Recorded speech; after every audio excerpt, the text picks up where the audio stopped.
¿qué repasamos?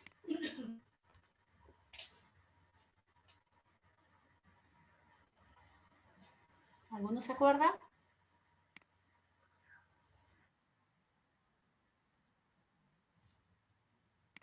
Ya, muy bien.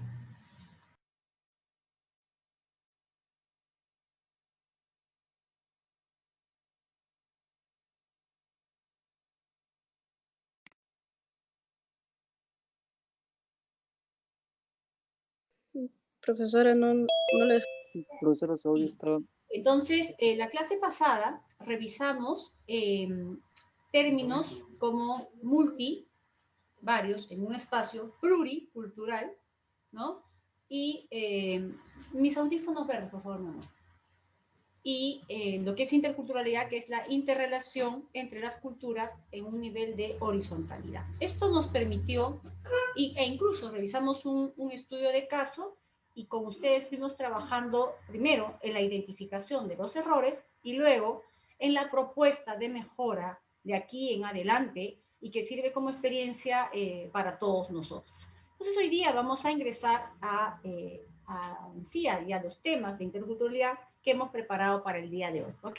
Entonces, por favor, permítanme compartir mi pantalla. Voy a apagar la cámara para que se pueda ver mejor. A ver.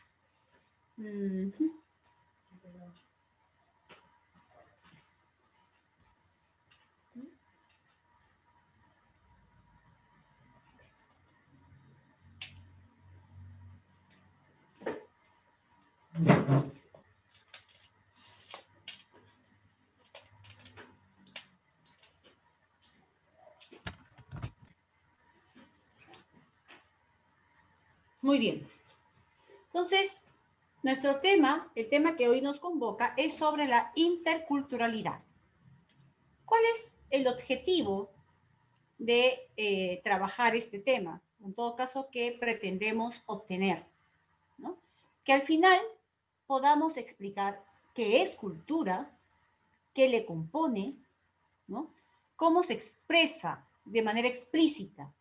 Así también algunos comportamientos que les van a permitir a ustedes lograr, ¿no?, conductas favorables para un encuentro intercultural eficaz. Vamos a revisar conceptos como qué es la interculturalidad, qué es comunicación intercultural, cómo se relaciona la cultura y la comunicación, qué importancia le concedemos a este tema, cómo se gesta, cuáles son sus inicios, qué está favoreciendo, ¿no?, actualmente que se propicien estos encuentros interculturales, cuáles son las características que toda cultura tiene al margen de cuál fuera esta, qué le compone, es decir, sus patrones y valores culturales, qué aspectos de nuestra realidad afectan a un encuentro intercultural y asimismo, finalmente, qué debemos considerar para que éste sea favorable y constituya una experiencia enriquecedora. Entonces, vamos a empezar con este concepto. Se dice que la interculturalidad se da cuando un grupo comienza a entender el sentido que tienen las cosas, los objetos, las situaciones para los otros. Es decir, nosotros podemos entender cómo entiende, conceptualiza y valora una misma situación un grupo cultural. Al respecto, permítanme compartirles una experiencia muy bonita, ¿no?, en temas en temas que hemos visto de la maestría en nutrición pública. Conversaba con Cecilia Núñez, ella fue directora de salud a nivel nacional, y ella estaba preocupada por la situación de la salud en Cajamarca, el alto nivel de mortalidad y morbilidad infantil en menores de 5 años, ¿no? O sea, estamos hablando de bebitos y edad preescolar. Entonces, ¿Qué cosa comenzó a trabajar y cuáles son las experiencias para que podamos conceptualizar el tema de entender al culturalmente distinto, ¿no? Resulta que fueron muchachas a levantar información acá, al campo, ¿no? Al principio no les fue fácil obtener información de las familias, ¿no? Al principio les lanzaban los perros, ¿no? Y no eran bienvenidas. Y poco a poco, la insistencia, ¿no? Y su conducta muy amigable, muy empática, hizo que se fueran ganando a las madres, fundamentalmente con quienes querían conversar. Finalmente ingresaron al hogar ellas que estaban desarrollando investigación cualitativa. Es decir, la cuantitativa ya la tenían, ¿no? El alto porcentaje de muertes, la alta incidencia, estábamos hablando del 60%, ¿no? Entonces querían saber por qué. Ya lo cuantitativo lo tenían, les faltaba lo cualitativo. El investigador de campo, que en algún momento ustedes lo van a hacer, tiene que tener varias características. Entre ellas, ¿no? Acopiar información y no juzgar. Porque puede ser que te están narrando una serie de sus historias y tú no las vas a compartir, no las vivencias de esa manera y las vas a querer evaluar con tus propias variables, ¿no? Entonces tú vas escuchando y tu rostro debe ser neutro. Tú no puedes estar diciendo como, oye, ¿esto qué cosa dice? ¿Qué le pasa? No, no puedes, ¿no? Es lo que dicen los jugadores, tu cara de póker. Es decir, por más que tú estés con todas las cartas ganadoras, hasta que no te toque el turno, tu cara neutra. Nadie tiene que leer tu rostro para ningún lado, ¿no? Ni de aprobación ni de desaprobación. Y comenzó la entrevista, era una entrevista en profundidad. Dígame, señora, ¿cuántos hijos tiene usted? 6 hijos, perfecto. ¿Y todos viven? No, no, no, uno falleció. ¿Qué le pasó, señora? Cuénteme. Bueno, tosía, tosía, tosía y murió. Y dígame, señora, ¿y usted qué hizo cuando en esa situación? ¿Qué acciones tomó? Bueno, nada. Dígame, señora, ¿en el lugar hay centro de salud, hay una posta? Sí. ¿Y cómo califica el desempeño de esta posta? Bueno, cuando voy está cerrada. ¿A qué distancia se encuentra? Está como a un día y medio de camino. Dígame, ¿y usted tiene 6 hijos? El papá viaja. ¿Cada qué tiempo viaja? Él viaja para la cosecha en Ica, ¿no? Cada vez que hay trabajo allá. ¿Con qué frecuencia se realiza eso? ¿No? Entonces va narrando las épocas, los meses, por lo menos se va 3 meses y ahí regresa. ¿Y usted acá a qué se dedica, señora? Bueno, yo crío animales. Tengo ahí mis pollos, mis patos, ¿no? Ya. Dígame, ¿y sus niños van a la escuela? Sí, los más grandecitos. Estamos hablando de niños de 10 para abajo, ¿no? ¿A qué distancia están los colegios? Ellos más o menos caminan 2 horas. Entonces, fíjense, esta información, ¿no? Te va formando más o menos una explicación de la conducta de estas familias, que están atomizadas, están dispersas, ¿no? Entonces, de esta historia, Cecilia y su grupo técnico llegaron a varias conclusiones. En principio, el servicio de salud es malo, porque cuando van está cerrado. Y debe ser de aquellos puestos en donde los contratos se demoran en llegar, no les pagan al personal médico, entonces, o a veces están serumistas, no llegan, entonces hay esos desfases de atención, ¿no? Los tiempos en que no les pagan, no atienden, entonces no hay un servicio constante. Además, cuando vamos nos tratan mal, y eso es cierto también, ¿no? Ya, señora, ya, le piden que le repita y no le repite, les hablan en técnico, y muchas veces a nosotros mismos, ¿no? Nos ha pasado, que hablan en enrevesado y uno se queda con una cara, y a veces da miedo de preguntar con qué barrabasada te pueden salir, ¿no? Entonces ellos sienten que la salud de allí no les favorece. Entonces comenzaron a sacar datos, ¿no? Si tienen 6 niños, por uno va a perder como 3 días entre ir y venir más el tiempo de tratamiento y si está abierto el centro médico, ¿no? Entonces, eso lleva a pensar que no es que, no sea que sea una mala madre per se, o sea, por eso deja morir a su hijo y no hace nada, sino que a quién acude. El centro de salud está abierto cuando se puede, ¿no? Y además, va con un niño y cuando regresa no hay animales y probablemente tampoco hay niños. ¿Se dan cuenta? Entonces es un costo-beneficio. Es un costo-beneficio muy, muy duro, porque tiene que decidir que por 6, ¿no? No va, o sea, no va a perjudicar a los 6 por 1. Entonces, esa es la realidad que le tocó vivir. Luego comenzaron a ver, carambas, esto de la distancia de las casitas con respecto al colegio, esas 2 horas de camino, implica que haya una alta tasa de violación. ¿Por qué?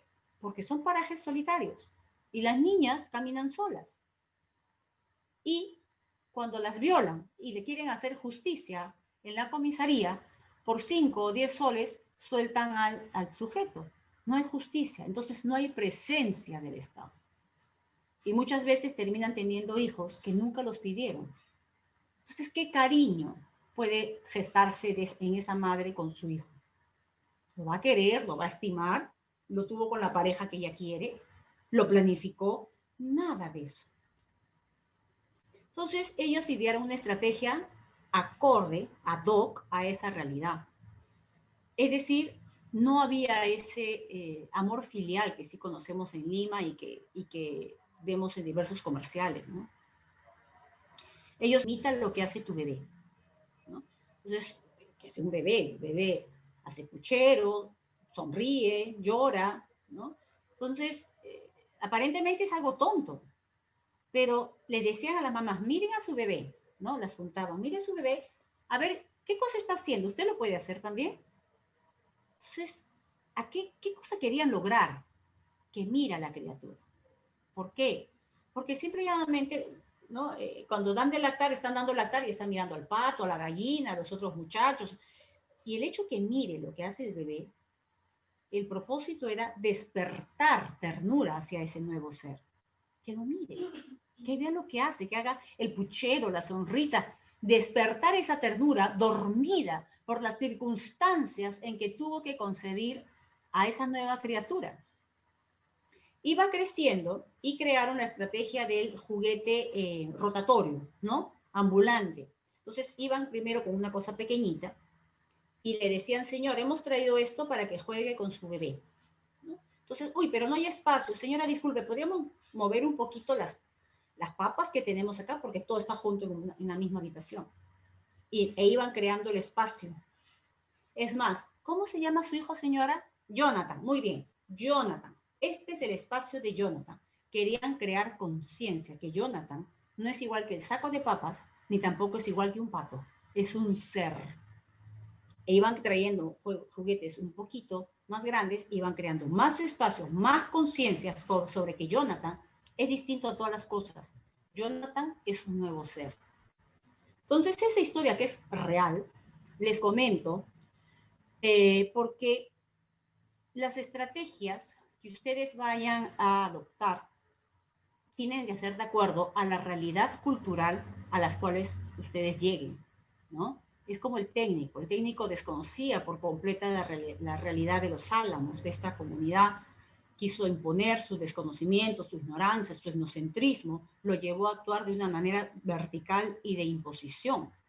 Entonces, a eso se refiere la interculturalidad, que nosotros podamos identificar las características de mi receptor culturalmente distinto, tratar de determinar las causas de por qué actúa de una u otra forma.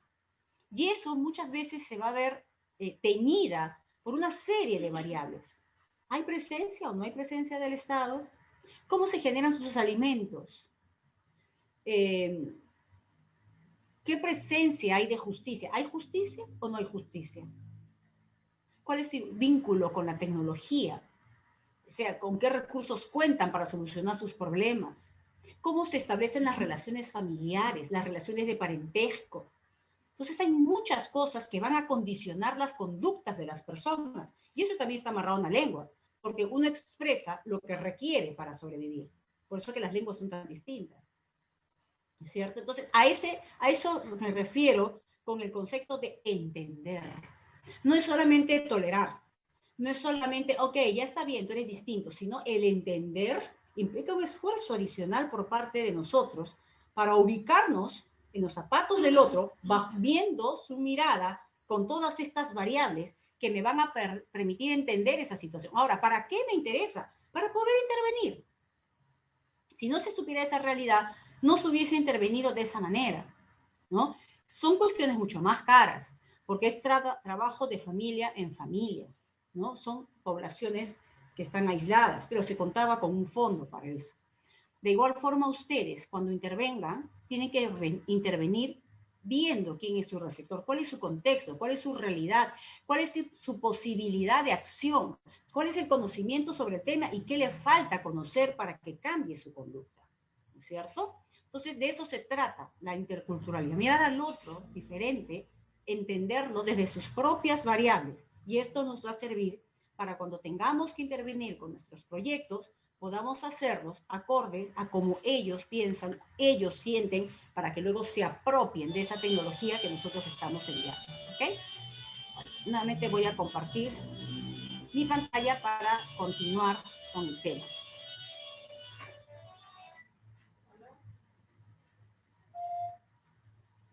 Entonces,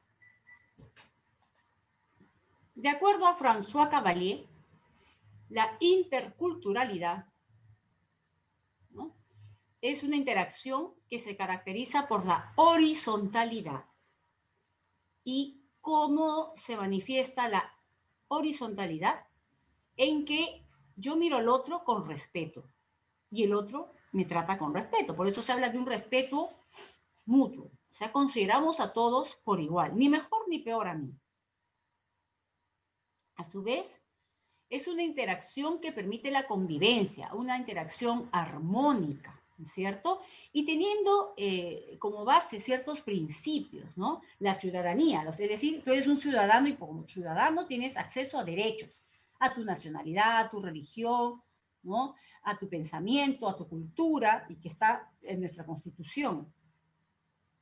Respeto a valorarte como eres, a tu identidad, ¿no es cierto? Y que nadie te tiene por qué imponer una lengua o un pensamiento.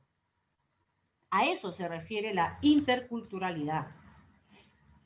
Ahora, la comunicación intercultural, entonces, es un proceso de comunicación entre individuos que han partido de experiencias culturales distintas. ¿Por qué es distinta? Los contextos, como vemos en la imagen, son diferentes. Y si son diferentes los contextos, el espacio-tiempo, son diferentes los recursos. Es diferente el clima, ¿no? Es diferente la vida animal, la vida de plantas, la tecnología, el acceso a los pueblos, la calidad de las carreteras, etc.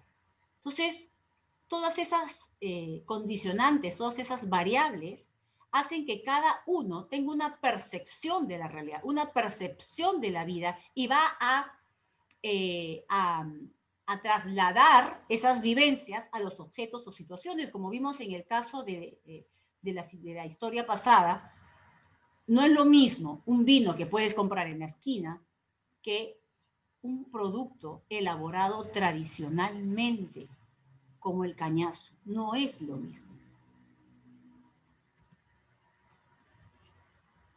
Y me ponía a pensar esto de la varianza cultural, porque hay personas, ¿no?, que adoptan la mascarilla porque de manera consciente saben que es digamos, una de las estrategias para evitar la propagación o el contagio. Sin embargo, en otras culturas ven a la mascarilla como la pérdida de sus libertades individuales y salen gente a manifestarse en contra, que no quieren usar las mascarillas, no aceptan ningún tipo de imposición del gobierno. Fíjense, esto es un objeto, ¿no? Entonces puede servir de plataforma, ¿no?, para los grupos e incluso para los partidos políticos, ¿no?, que justamente pueden enarbolar la bandera de las libertades individuales y no a la imposición a partir de un objeto, ¿no?, que se constituye en artefacto cuando ya adquiere connotaciones, ya sabemos la diferencia entre denotación y connotación, adquiere connotaciones de esta naturaleza. No sé si ustedes fueron testigos de esta noticia que a propósito de la tragedia en Restobar, y publicaron, ¿no?, el velorio de algunas muchachas que, producto de la asfixia, del golpe, fallecieron en este local social, ¿cierto? Y encontraron la manera de despedirlas a través de música y baile. Y si bien, observan bien allí ustedes, una de las personas incluso está sin mascarilla, la que va adelante de ropita marrón. Entonces, acá, ¿qué podríamos pensar? Que, por un lado, podríamos, eso tendría que ser materia de un trabajo más antropológico, podríamos pensar que muchas de estas personas provienen de aquellos lugares del Perú en el que se despide con música, es decir, la despedida implica darle lo que más le gustaba a esa persona. Si a esa persona le gustaba más el reggaetón, pues le pone reggaetón. Si a esa persona le gustaba más una música, un guayno en particular, pues lo despiden con eso y con los potajes que a él le gustaba o le gustaría haber probado. Podríamos pensar que estas personas, ¿no?, han adquirido por legado cultural esta tradición. Pero a su vez estas personas probablemente no han nacido allá, lo han adquirido de generación en generación y se han nutrido en una cultura urbana en donde la informalidad impera. Y la informalidad se caracteriza por no respetar reglas. ¿Ok? Y es un mecanismo de sobrevivencia. Entonces se junta la parte tradicional, cultural, con la subcultura urbana y tenemos situaciones como esta. Esto es a priori que yo podría, digamos,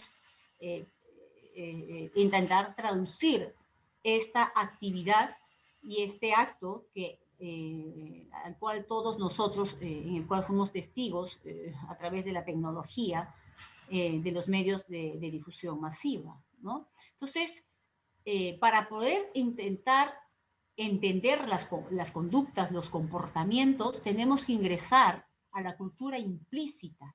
¿Qué cosa está llevando a que el Perú, a pesar que fue uno de los países que ingresó a las medidas muy, muy fuertes de confinamiento tan temprano, pues tengamos tan magros resultados? Entonces, si entendemos las conductas, podemos tratar de establecer mensajes acordes a cómo piensa esta gente, ¿no?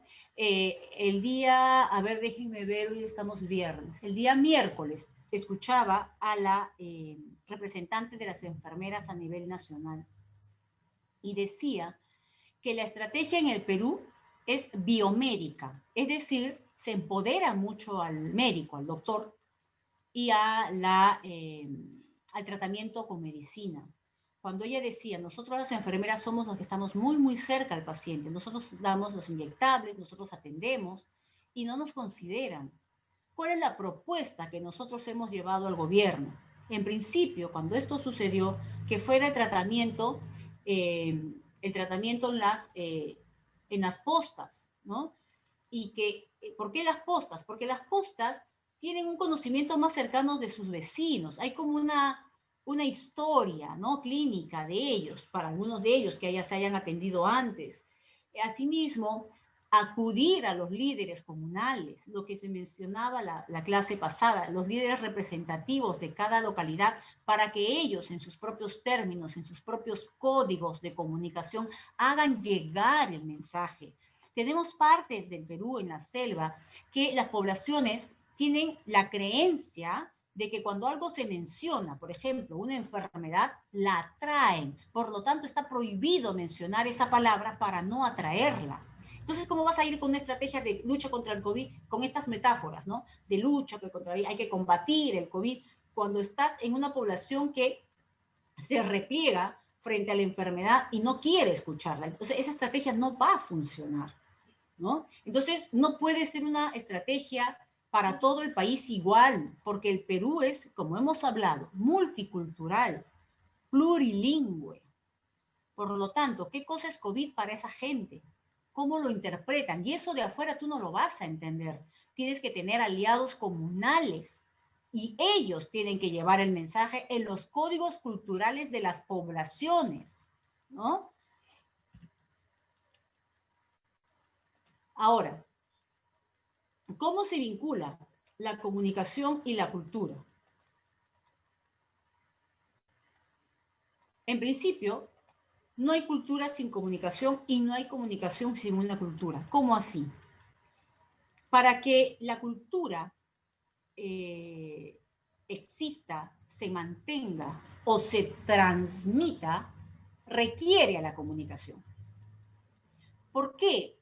Porque muchas cosas que hemos aprendido le hemos adoptado por imitación, fundamentalmente de nuestras madres o de las personas que nos criaron, ¿no? Hemos visto, por ejemplo, los actos alrededor de la comida. Hay personas que agradecen por los alimentos en el día a día. Hay quienes se reúnen todos a una misma hora a comer.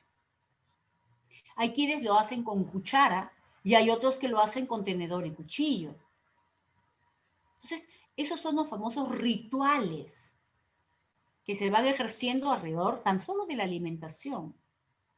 Alrededor, por ejemplo, de las relaciones sociales. ¿Se le trata de usted al papá, a la mamá? ¿Lo tratas de tú? ¿Lo tratas por su nombre? Entonces, son cuestiones que no están escritas, pero que observamos y las adoptamos para nosotros mismos, porque hemos crecido en ese entorno. Entonces, acá estamos hablando de un tipo de comunicación verbal y no verbal por la imitación. ¿Qué te dice tu mamá? ¿Te has lavado las manos? Anda a lavarte. ¿Has agradecido tus alimentos? Reza. ¿Se dan cuenta? Entonces, allí la mamá enseña por lo que le dice y por lo que ella misma hace, por imitación. Entonces estamos hablando de comunicación verbal y comunicación no verbal. Entonces la cultura requiere a la comunicación y asimismo la comunicación para que se dé no se da en el aire, se necesita dar en un espacio y en un tiempo, que puede ser el hogar, que puede ser un lugar de trabajo, ¿no?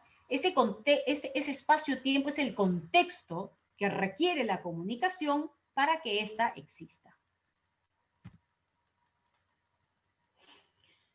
¿Para qué nos serviría hablar sobre interculturalidad? ¿Cómo podemos resolver problemas, conflictos, si es que desconocemos el aspecto cultural? No podríamos, ¿no es cierto? Si no conocemos el aspecto cultural, difícilmente podríamos tener una propuesta de solución a los problemas. Al respecto hay varias metodologías, la metodología cebolla, ¿no? O la metodología PIN. ¿Qué cosa es la metodología PIN? Que es muy similar al aspecto, a la metodología cebolla.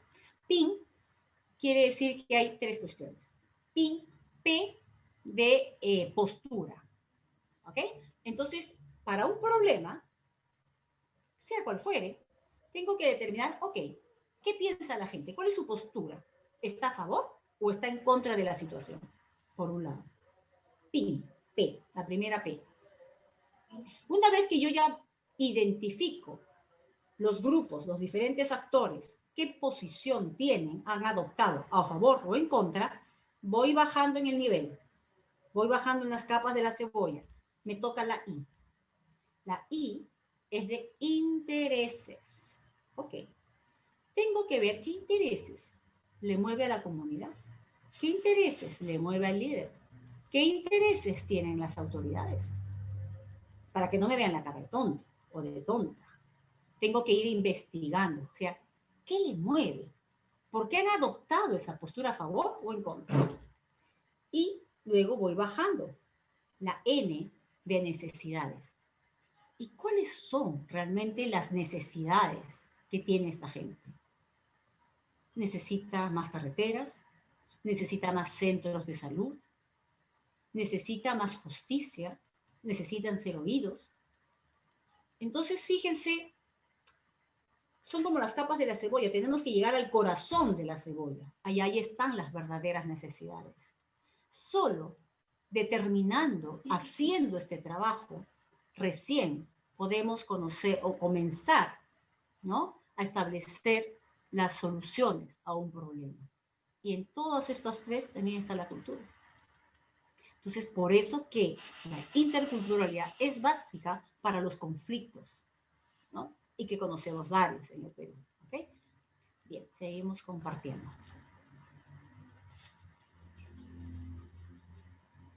Para el desarrollo también de la educación, ¿no es cierto? Entonces, fíjense,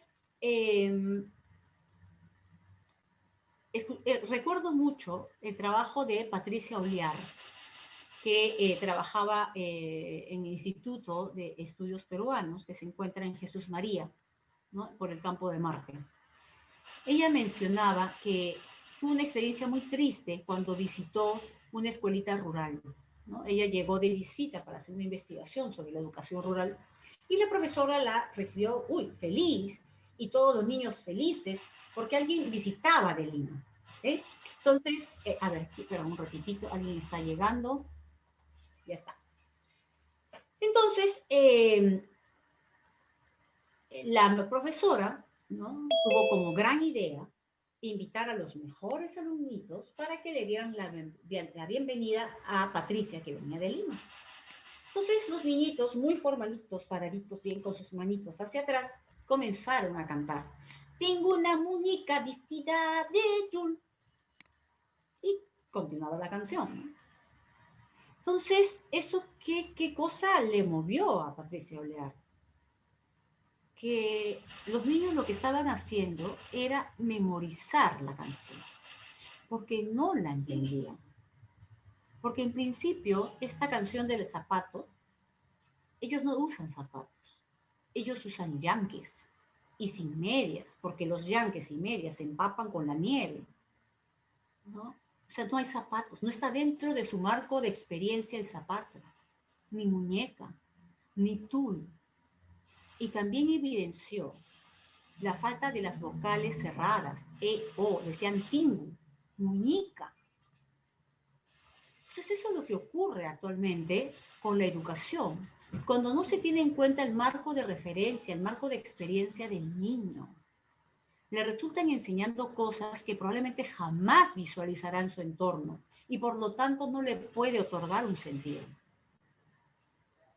Entonces, allí menciona para el desarrollo de la educación, pero si no tenemos en cuenta estas características culturales, estamos afectando su desarrollo humano, porque al final de cuentas, ¿no es cierto?, el chico va a seguir pasando los años por memorización, no por aprendizaje, porque no le es significativo. ¿Y eso a qué va a llevar? Que finalmente no aprenda nada, porque la memoria, mientras la utilice, la memoria a corto plazo funciona. La dejas de utilizar y si no es significativo, es volátil como la memoria RAM. Se olvida. Por eso que muchos padres dicen, ¿y qué has aprendido? Nada, ponte a trabajar al campo, que ayer es más útil. Y el chico lo que va a pensar, que él es bruto, que él es tarado, que no puede aprender nada, cuando no es error de él. Y lamentablemente, el niño echa la culpa, no al adulto, se echa la culpa a sí mismo. Entonces terminas mermando la autoestima de una población. Y ni qué decir en la expansión de mercados. Leía un artículo muy interesante hace varios años atrás, que llevaba un título bastante largo, pero algo así era como seguimiento y control de identidades. Seguimiento y control de identidades, bueno, ya me olvidé, era bastante largo. Pero ¿a qué se refería? Que las tecnologías, ¿no?, actualmente están siendo utilizadas para conformar grupos humanos a nivel global. Grupos, o sea, perfiles, ¿no?, de consumo a nivel global. ¿Okay? Y esto empezó con lo de la globalización. Estamos hablando, en los años 60 se acuña el término sociedad de la información en el Japón. Entonces ya pesaba mucho la tecnología y ahora con mayor razón, ¿no? Ahora ya se habla hasta de neuromarketing. Jeff Bezos está haciendo investigación para cómo controlar el cerebro, ¿no? Entonces, fíjense, estamos llegando a un punto en que las tecnologías saben más de nosotros que nosotros mismos. Entonces, eso va a permitir elaborar productos cada vez con características ad hoc al usuario. Les decía que participaba en un foro sobre periodismo comunitario la vez pasada con invitados de Colombia y de Argentina. ¿Y qué resulta?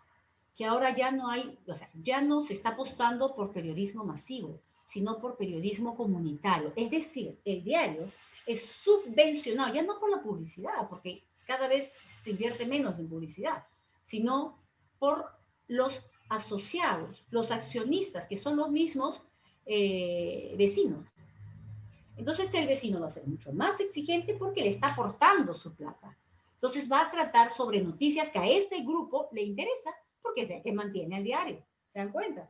Entonces, así como se está produciendo la noticia como producto de consumo, de igual forma se comienzan a elaborar las modas cada vez más segmentadas de acuerdo al usuario. ¿Se dan cuenta? Y yo ya lo conozco más. ¿Y por qué puedo conocerlo más? Porque leo lo que escribe. Veo que comenta. ¿Qué página sigue? ¿Cuántas veces paga con tarjeta de crédito? ¿Con qué velocidad paga? ¿Es una persona morosa? Porque eso lo puedo determinar por Infocor. Entonces yo ya tengo todo tu perfil. Lo que me falta tan solo es diseñar un producto que a ti te sea importante. Y lo vas a asumir como tuyo. Entonces, ni qué decir que el aspecto cultural es sumamente valioso para la expansión de mercados. Ahora, ¿cómo nace este tema, no? Estamos en el año 45, fin de la Segunda Guerra Mundial, y después, como una manera de organizar el mundo, es que se comienzan a crear las instituciones supranacionales. ¿Qué son las instituciones supranacionales? ¿Qué instituciones supranacionales ustedes conocen, muchachos?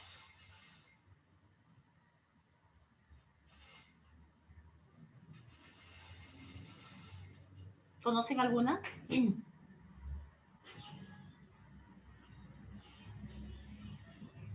A ver, acá. La ONU, la Organización Mundial de la Salud, ¿no? Entonces, Nicola, un comentario muy, muy bonito. Muchas gracias, Nicola. Muchas gracias. Entonces, efectivamente, ¿no? Tenemos las instituciones supranacionales, son aquellas que van más allá de la soberanía de los países. Por ejemplo, usamos mascarillas. ¿Por qué? Porque es una norma no solamente del Perú, sino que el Perú acoge, ¿no?, las recomendaciones que un instituto supranacional como la Organización Mundial de la Salud nos brinda. Las mascarillas, ellos dicen que usemos mascarillas, tenemos que usar mascarillas. Si pone reparos sobre una vacuna que no ha pasado por una fase que es conveniente para validar, te lo va a decir y va a influir sobre también las decisiones. No quiere decir que sea rajatabla, pero influye sobre las decisiones, ¿no es cierto? Entonces, se crea, y entre ellas, ¿no?, la ONU y la libre determinación de los pueblos. ¿Y qué cosa es la libre determinación de los pueblos? Que no haya más colonias. Entonces, tienen que replegar, ¿no? Por ejemplo, de Inglaterra, de la India, comienzan a replegarse los países europeos de Asia y África porque ya tienen que autogobernarse, ¿cierto? Entonces, ese punto es importantísimo para Estados Unidos, porque mientras se dé repliegue de Europa en materia política, comienza a ingresar Estados Unidos en materia cultural y económica. En materia cultural, por ejemplo, a través del cine hollywoodense, ¿no es cierto?, que tenía toda una época de esplendor y nos da como un sistema de vida de los estadounidenses como un modelo. Luego tenemos en el año 59 Edward Hall. Edward Hall, ¿ustedes han escuchado eso del Hall de los Pasos Perdidos?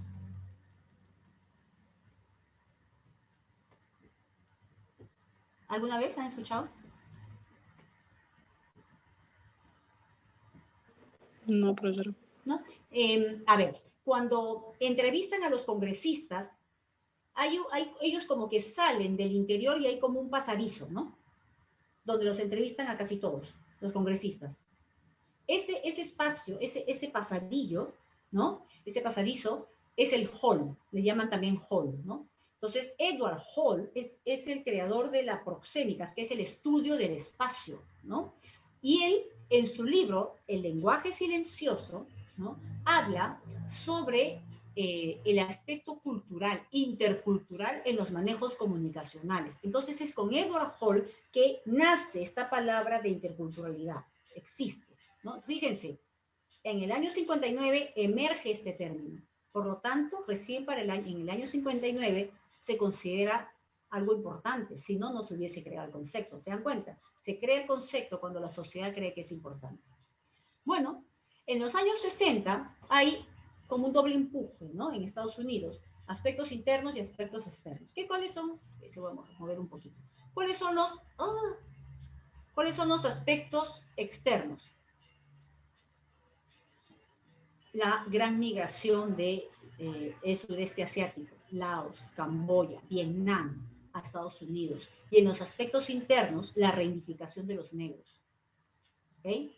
Entonces, estos dos puntos de quiebre van a llevar a las autoridades de Estados Unidos, en aquel entonces, en los años 60, a comenzar a preocuparse de cómo gobernar a un país con tantas culturas distintas, ver cómo piensan, cuál es su línea de pensamiento para, de acuerdo a eso, regular sus discursos y ganar sus votos. Tenemos luego la teoría del desarrollo y de la dependencia cultural. Por un lado, ¿no? Se quería ver a Estados Unidos y los países europeos como modelos de conducta. Y para eso emergen los medios de comunicación social, que van a vender este estilo de vida como deseable para todos, a todos, o sea, incluidas las comunidades indígenas, ¿no? Entonces, era como una visión paternalista sobre lo que debíamos hacer para lograr ser considerados desarrollados y bajo los patrones, digamos, estructurados por estas organizaciones supranacionales, ¿no? Del otro lado, decían que era más bien la teoría de la dependencia, ¿no? ¿Por qué? Porque hay un trasfondo de que yo deba comprarte todas esas materias primas y todos esos productos para tratar de equiparar mi estilo de vida con el tuyo. Entonces lo veían como algo negativo y que no respetaba las diferencias y que era una imposición. Y finalmente, ya en los años 70, el tema intercultural ya se va a consolidar como una disciplina académica. Es decir, ya hay posgrados, hay carreras con enfoque intercultural. Ahora, ¿qué favorece un encuentro intercultural? Bueno, ni qué decir la tecnología. Ustedes ahora, a través de las redes, pueden tener un gran alcance, amistades, conocer gente a través de los TikToks, escribir en sus redes, suscribirte en la parte de abajo, hacer ese tipo de contacto. Es decir, ya ni qué decir, ¿no? El aspecto económico. ¿Cuánta gente ha migrado al exterior? ¿Cuántos de nosotros tenemos 1, 2 o 3 conocidos fuera, ¿no? Que han migrado para buscar mejores condiciones? Y al interior del país, muchas familias tienen que los varones, ¿no? Han migrado a la capital y tan solo se quedan en el pueblo o los ancianos y los niños. ¿Se dan cuenta? Entonces, estas constantes migraciones por aspecto económico o por aspectos políticos, ¿no? ¿Cuánta gente ha salido de Venezuela y actualmente convive con nosotros, ¿no? Y probablemente algunas personas estén preparando arepas en su casa o ciertos términos van mezclándose en nuestras formas de hablar.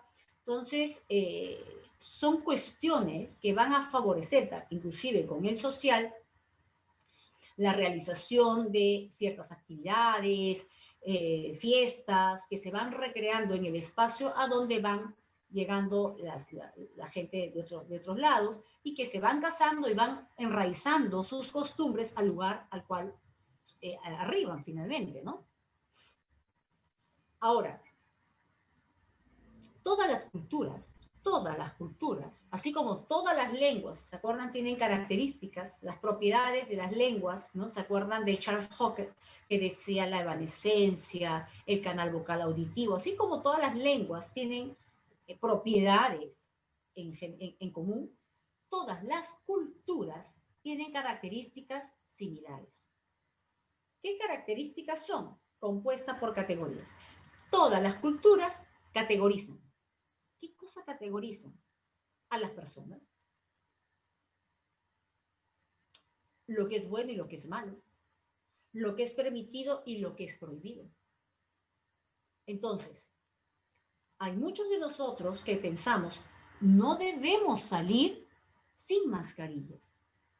No debemos pasarnos la luz roja. No debemos robar. No debemos descuidar a la niñez. No, no, no. Sí debemos ayudar. Sí debemos ser proactivos. Sí debemos, ¿no? Ser solidarios. Sí debemos. ¿Se dan cuenta? Eso es cultural, porque cada cultura o subcultura te va diciendo qué es propicio hacer y qué no es propicio hacer. En el ámbito de lo político, de lo económico, social, religioso, de los ritos, qué es permitido y qué es prohibido, es cultural. Y son las categorías que vamos creando. Entonces, así como decían, la lengua no es natural, o sea, la lengua es creada. Son códigos impuestos por un colectivo humano y aceptados por un colectivo humano. De igual forma la cultura. ¿Okay? De igual forma la cultura. Y acá me gustaría dictarles un concepto, por favor, si pueden tomar nota. ¿Sí? Bien, la cultura, ¿ya? No sé si lo escribo acá. Vamos a ver. La cultura, ¿no? Es un conjunto de comportamientos que diferencian a un grupo humano de otro, que cambia gradual y continuamente. ¿Okay? Un conjunto de comportamientos que diferencia un grupo humano de otro y que se transmite de generación en generación. Si se transmite de generación en generación, ¿qué quiere decir? Que no se mantiene intacta. No se mantiene intacta. Entonces, el hecho de velar a su muerto ha pasado de la chicha fermentada y del huayno a la cerveza y al perreo. Cambia gradual y continuamente.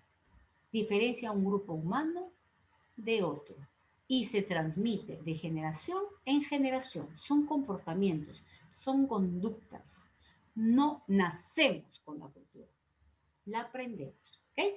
Entonces es un código simbólico. ¿Por qué? Porque al igual que el cañazo representaba la bienvenida, de igual forma hay objetos y situaciones ritualizadas y simbolizadas por las culturas, ¿no? Por ejemplo, ustedes pueden observar, yo lo tengo un poco tapadito con el chat, pero ven las líneas verticales y la oblicua. Conversaba con Lupe Camino y me decía que ella le llamó, Lupe Camino creo que les mencioné en la clase pasada, es una investigadora cualitativa a la que yo admiro mucho porque es autodidacta y sabe del Perú más que todos nosotros juntos. ¿Okay? Entonces me decía que ella había observado en el púlpito de una iglesia en Piura que estaba tallado el maíz. Entonces ella decía, ¿qué hace el maíz en el púlpito de una iglesia en Piura, en Paita? Entonces, ¿qué hace el maíz? O sea, no es la cruz, no es nada. Entonces comenzó su investigación cualitativa y encontró que para esa población lo vertical es lo socialmente aceptado y lo circular es lo no deseable.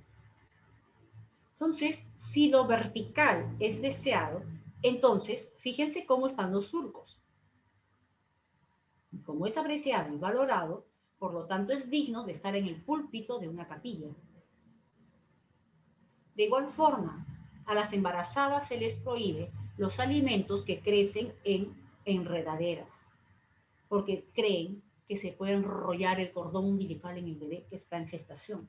Por lo tanto, es mejor evitar. Fíjense cómo los comportamientos se van dando a partir de esas categorías y esos simbolismos que partieron de una mirada muy inteligente o muy perspicaz de Lupe, ¿no? Que todo partió de observar que había un maíz en un púlpito. Y decía, ¿qué tiene que ver el maíz allí?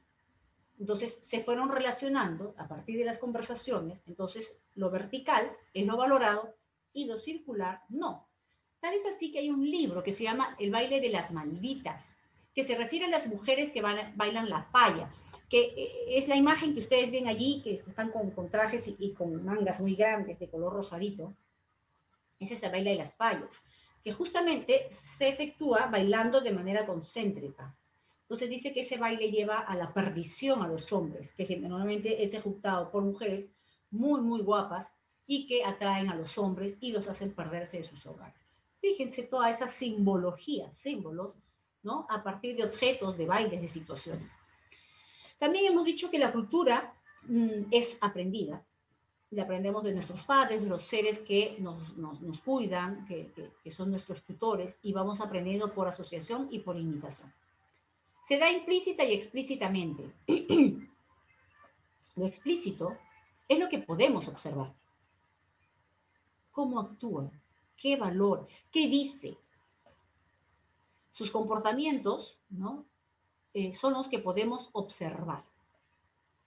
Pero ¿por qué actúa así? ¿Por qué la señora deja morir a un hijo y no hace nada? Entonces, el comportamiento es que no hace nada. Pero también está la cultura implícita. ¿Y por qué no hace nada? Entonces haces un análisis, comienzas a escarbar en su realidad económica. La parte política, no hay Estado. La parte social, ¿no? Empezando la parte económica, vive de los animalitos. La parte social está mayormente sola, a cargo de la casa. Y no solamente es una boca, son 8 bocas o 7 bocas que tiene que alimentar. Y no puede descuidar su negocio porque después le roban todo. Si no violan a los niños también. Hay patrones culturales. Es un sistema integral. Sí, sí, sí. ¿Qué quiere decir? Que los valores que adopte para sí una cultura, ¿no? Están muy, muy amarrados al aspecto político, económico, social, religioso de una comunidad. Ahorita lo vamos a ver. Y efectivamente cambia gradual y continuamente porque cada generación va a aportar de sus propias vivencias y va a hacer cambiar poco a poco la matriz cultural. Por eso decimos que la cultura debe ser estudiada como un iceberg. ¿Ustedes se acuerdan de Titanic? No sé si ustedes llegaron a verla o quizás estaban muy chiquitos. ¿Alguien la pudo ver? Sí, profesora. ¿No es cierto? Entonces ahí estaba pues la Kate Winslet con Leonardo DiCaprio, ¿no es cierto? Está la muchacha allí, felices y todo. ¡Uy, mira, ahí viene un iceberg! ¿Y ellos qué cosa podían ver? La parte de hielo del mar hacia arriba. ¡Tremendo iceberg! Sí, pero espérate todo lo que hay abajo. Es exactamente igual la cultura. Del mar hacia arriba es la cultura explícita. Sus costumbres, sus bailes, sus artesanías, su comida, sus viviendas. Eso es lo que podemos observar. Pero debajo, la gran masa que sostiene todo lo que vemos acá es la cultura implícita. La organización política, económica, social, la religión, las creencias, los temores, los prejuicios, la relación histórica. Esa población ha sido bien vista, ha sido atendida, ha siempre sido marginada, nunca tomada en cuenta. O sea, todo eso va alimentando lo que arriba vemos. Por eso que cuando ustedes necesiten hacer una intervención en una localidad que no sea la suya, pues tienen que hacer ese trabajo de lo explícito, indagar qué lo sostiene, exactamente igual que un iceberg. ¿Ok?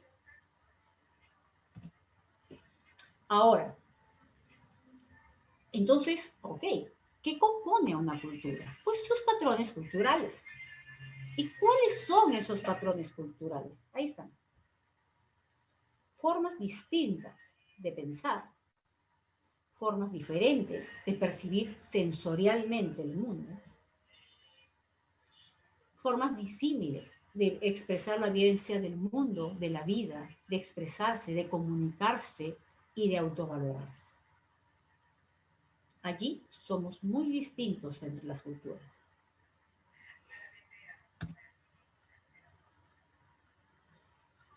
Formas distintas de pensar. El pensamiento está dentro, ¿no es cierto? La lengua está dentro.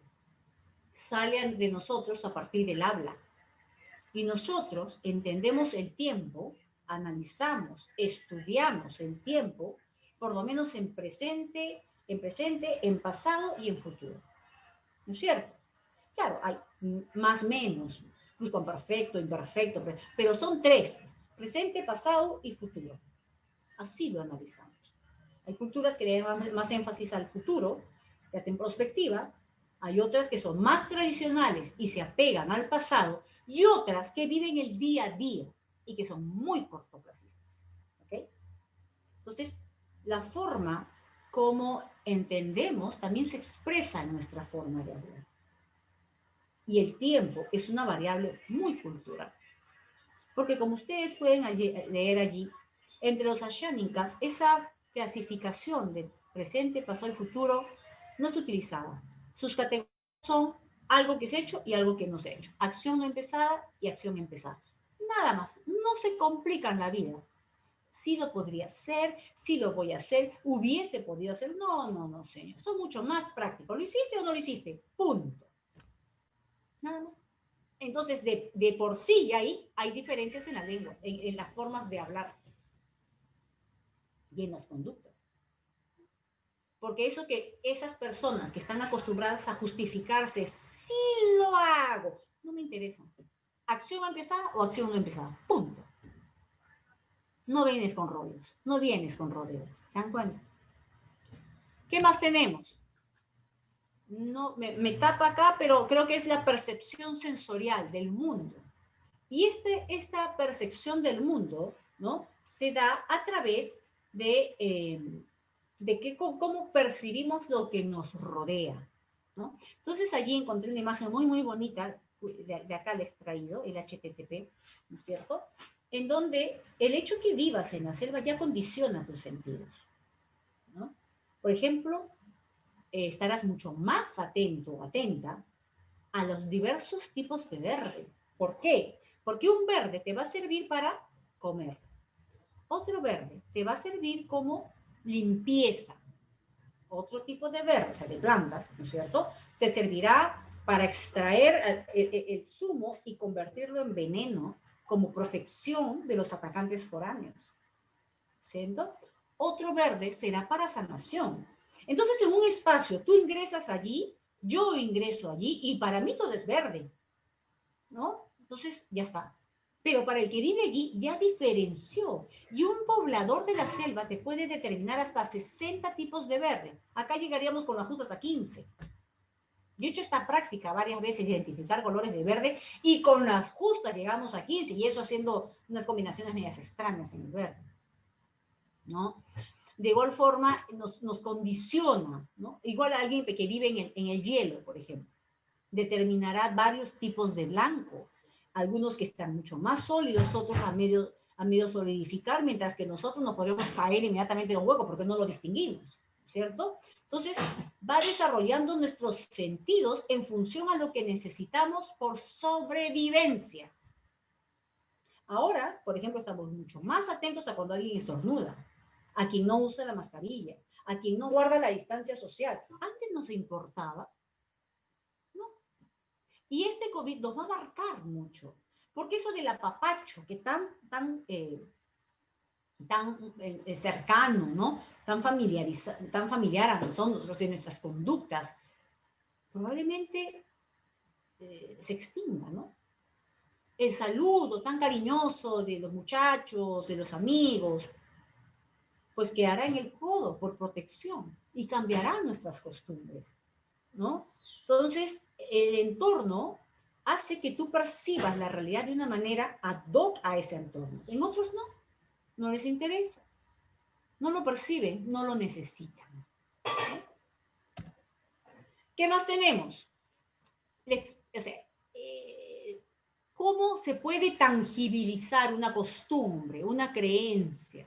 En el arte, la marinera, ¿no? El coqueteo del hombre y la mujer, ¿no es cierto? Que se va mirando, se va coqueteando y que parecen unos gallitos, sobre todo en el tondero. Entonces el arte manifiesta lo que es importante para la colectividad. Y me pareció muy interesante el arte quené. Ustedes saben que ellos extraen de unas plantas, ¿ya?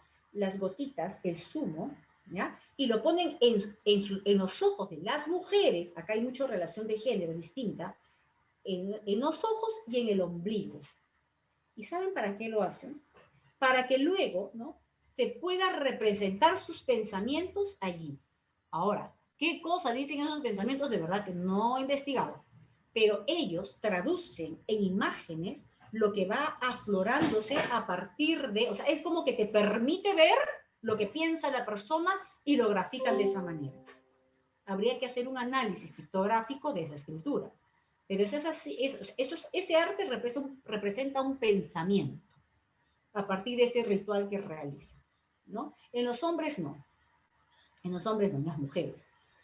Luego los retablos, justo hace poco estaba viendo la película Retablo, y el retablo pues fundamentalmente registra acciones válidas para una colectividad, o sea, válida como para ser representada en este arte tan trabajoso y tan de detalle que podemos observar en estos retablos, ¿no? Entonces, la vida diaria, la vida cotidiana, las anécdotas más importantes son representadas en estos objetos, ¿no? Y son muy bonitos y de todo tamaño y muy conocidos como artistas los ayacuchanos, ¿no?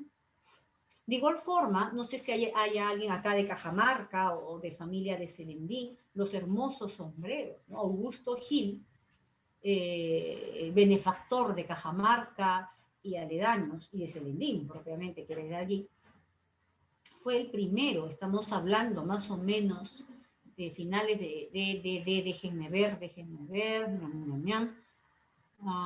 comienzos, finales de 1800 y comienzos de 1900, ¿no? Fue llevando estos sombreros a la reina de Inglaterra y eran muy valorados, muy caros, ¿no?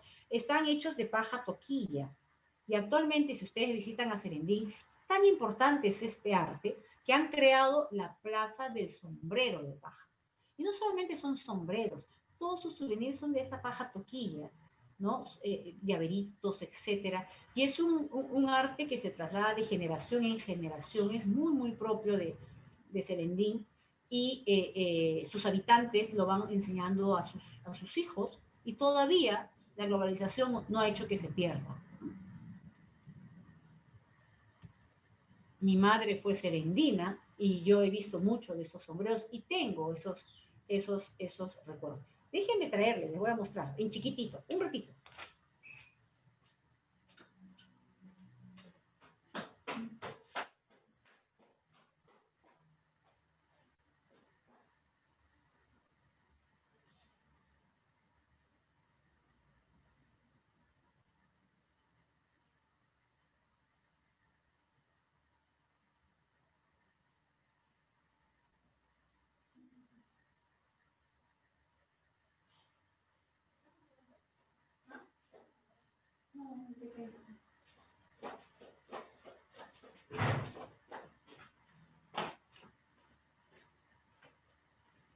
Fíjense esta maravilla.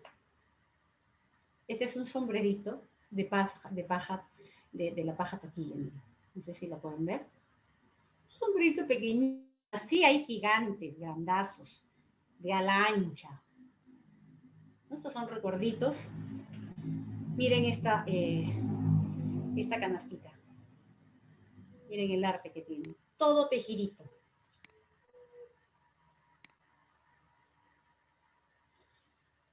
Está precioso.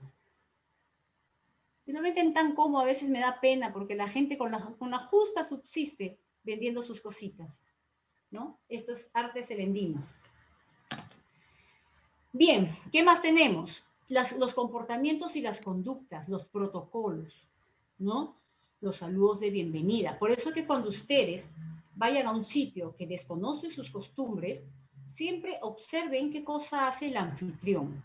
Por eso nuestros abuelos nos decían, a donde fueres, haz lo que vieres, ¿no? Entonces, la forma del saludo. Le debes hacer una inclinación, debes dar doble beso, le debes dar la mano o un simple hi, ¿cierto? Los rituales, cómo se agradece o no se agradece el alimento, están todos juntos o separados, ¿no? Hay algunas culturas como las árabes, los afganos, los hombres comen en el comedor y las mujeres en la cocina, y es algo aceptado normalmente y nadie se incomoda. Es aceptado culturalmente. Y ahí les pongo la imagen de un chamán mayoruna, ¿no? Los mayorunas conviven de manera armoniosa con el medio ambiente. Y ellos realizan el ritual de purificación. Ellos obtienen el veneno de una ranita muy pequeñita, ¿no? Y le extraen el veneno y la dejan libre, ¿no? Y luego ese veneno se lo inoculan al chamán. El chamán, después de algunos minutos, va a experimentar el poder del veneno, va a comenzar a arrojar, y ese es el acto de purificación. ¿Para qué hace esto el chamán? Para que al día siguiente toda la población salga a pescar y obtener el alimento. O sea, tienen una religión panteísta, es decir, creen en la fuerza de la naturaleza. Entonces son rituales que hasta el día de hoy se vienen realizando, ¿no es cierto? Y que nosotros podríamos, ¿pero qué están haciendo? ¿Están perdiendo el tiempo? No. Ellos se comunican así con la naturaleza y obtienen lo que necesitan para la subsistencia de la comunidad. Entonces son los rituales, son códigos normativos que es importante conocer y valorar. O la fiesta del Koyurriti, ¿no? Entonces, fíjense, son fiestas sagradas. Y el que le ejecuta, aún así estando en Lima, no se va a perder el Koyurriti. Pide permiso en el trabajo y se va a esa celebración en donde hay mucho sincretismo, ¿no? Se mezcla lo andino con lo español y es una sola religión y se vive con mucha devoción. Hay otros que van por curiosos, ¿no? Pero los que dan todos los años lo llevan muy dentro y es como recibir la fuerza de lo alto de ese nevado. Fíjense ese frío, qué horror, ya. De solo verlo yo me muero de frío ya. Fíjense todas esas caminatas, todo ese sacrificio, y son más de 2.000 personas, ¿no es cierto? Yo estaba hablando con uno de quienes participan, les llaman las naciones, una de las 7 naciones, y estoy tratando de coordinar para que ya tendrá que ser después del parcial, nos hable de su experiencia en su participación del Koyurriti, que nos narre cómo se preparan, etcétera, ¿no? Quiero coordinar una fecha en que podamos ambos y ustedes puedan escuchar, no sé si alguien de acá haya participado de esta celebración en lo alto. Fíjense cuánto estamos hablando, cerca de 5.000 metros sobre el nivel del mar, a ver quién aguanta. ¿Alguien ha participado del Koyurriti, alguien del grupo?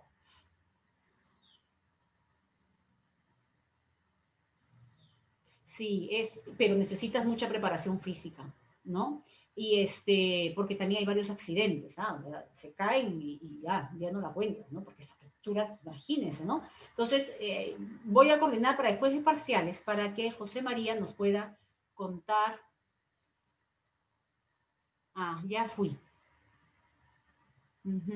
Para que nos pueda, ajá, muy bien, Nicole, para que nos pueda contar esta experiencia. Son rituales, ¿no? Y es decir, tú vas a querer hacer tu proyecto a finales de mayo y junio, olvídate, la gente no cuenta nada, hasta deja de trabajar por hacer esa celebración como el pavo a la tierra, ¿no? Es decir, tú no le puedes mover esas actividades. No, pero ¿sabes qué? Es la época en que yo puedo.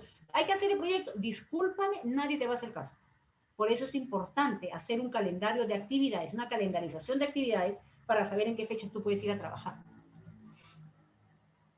Ahora, un aspecto importante, un valor, un patrón cultural que va a determinar sobremanera en la relación entre culturas es la autoestima cultural. Sí, definitivamente. La autoestima cultural es cómo tú te percibes, cómo tú te aprecias contigo mismo, cómo te quieres, cómo te valoras como individuo y como colectivo, y cómo tú sientes que te ven, cómo tú sientes que te valoran, que te respetan, ¿cierto? Así es la autoestima grupal. Y esta se conforma, se va nutriendo de hechos históricos. Entonces, por eso se habla de la interculturalidad. Porque si tú a un niño tan solo le vas a hablar en castellano siendo su lengua materna, el macés, por ejemplo, que hablan los mayorunas, ¿qué estás haciendo? ¿Qué daño le estás ocasionando? No te entiende. Y va a pensar que él es tonto. Entonces estás dañando su autoestima. Nadie dice que no le enseñes el castellano.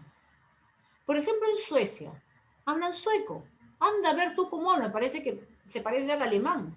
Y sin embargo, no solamente le enseñan el sueco como un tema de identidad, también obligatorio el inglés, porque saben que entre ellos no se van a poder comunicar si no saben el inglés.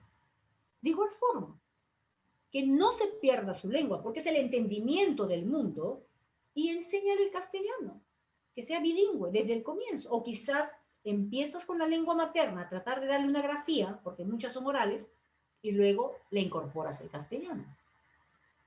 Pero si vas a obligarle a que entienda el mundo a partir de una lengua que no es propia, con la que no nació, no le fue enseñada desde pequeño, entonces estás mermando su propia autovaloración cultural, ¿no? Asimismo, tú quieres acceder a la justicia y tú hablas quechua y te ponen a un abogado en castellano, al juez que habla en castellano, ¿de qué estamos hablando?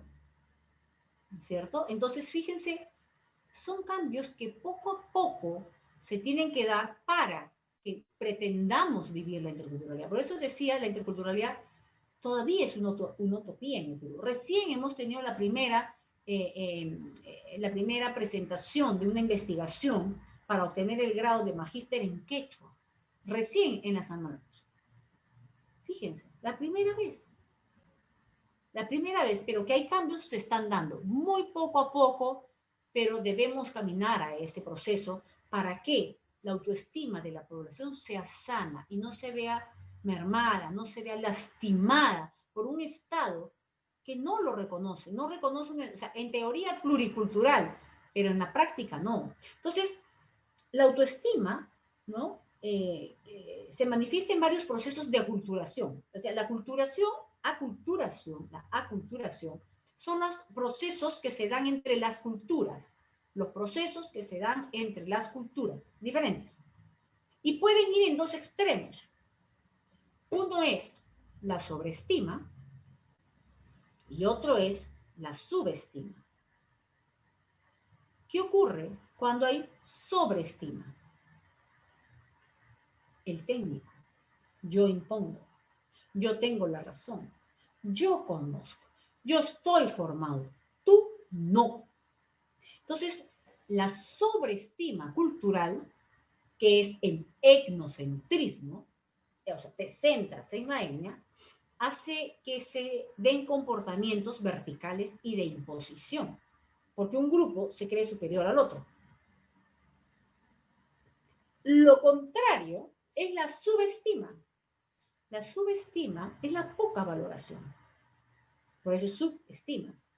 Entonces te lleva a que tú adoptes comportamientos, quizás por sobrevivencia, quizás como estrategia para que no se burlen de ti a la cultura dominante, dejando atrás tus rasgos propios, ¿no? Es aquel muchacho que, y todavía tenemos casos de bullying contra el que habla motoso, aquel que tiene como lengua materna el quechua y obviamente aprende el castellano y pues lo habla mal. Es exactamente lo que nos ocurre a nosotros cuando aprendemos el inglés. Castellanizamos al inglés y no se burla nadie de nosotros, pero sí nos burlamos del quechua hablante. Entonces eso hace que la burla, el maltrato y quizás hasta la violencia física a la que pueden llegar algunos muchachos contra estas personas, hace que poco a poco vaya renunciando a su lengua, ¿no? Y probablemente tan solo sale a relucir cuando se va al club departamental. Escuchaba el otro día a Fidel Tubino, un antropólogo especialista en temas de culturas y de interculturalidad, que unos muchachos hicieron una investigación de campo y se fueron a Caquetá, al mercado mayorista. Pero se fueron desde muy temprano, en la madrugada. ¿Ya? Entonces, estamos hablando 3, 4 de la mañana, ya había gente. Y todos hablaban en quechua. Todos. Obviamente ellos no entendían porque eran citadinos. Pero a golpe de 5 o 6 de la mañana, cuando ya todo estaba claro, todo se transformaba en castellano. E incluso la música cambiaba. Ya no había wine, había música de cuerpo, ¿no? Perreos, esas cosas. Fíjense. ¿Y por qué cambia? Para estar a tono al cliente limeño que va a ir a comprar sus productos. Fíjense. Todos esos matices culturales. En medio de la sobreestima y de la subestima está la integración. La integración es, yo acepto lo de afuera, pero no olvido lo mío. O sea, lo incorporo para, digamos, mejorar algo. Por ejemplo, ustedes van a aprender el inglés, pero no para que se olviden el castellano, sino porque necesitan leer bibliografía en inglés, lo necesitan para poder graduarse. Entonces ustedes están incorporando un elemento foráneo, pero no desdeñando lo propio. ¿Se dan cuenta? Entonces, la integración es reflejo de una autoestima sana. ¿Ok? Entonces tenemos 3 tipos de aculturación, desde la sobreestima, que crees arriba, la subestima, ¿no? Que comienzas a borrar tus rasgos propios como un mecanismo de protección frente a la burla y al maltrato, y la integración como la autoestima equilibrada. ¿Ok? Ahora, también tenemos orientación en función a valores. Y ustedes han trabajado la lectura sobre los hombres del azar, ¿no es cierto? Muy bien. A ver, quisiera que me diga una característica de la sociedad japonesa, el grupo 1. Por favor.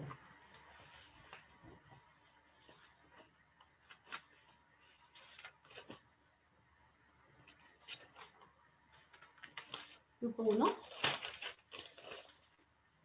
¿Se acuerdan que tenían que trabajar los hombres de la sal? Un cuadro comparativo.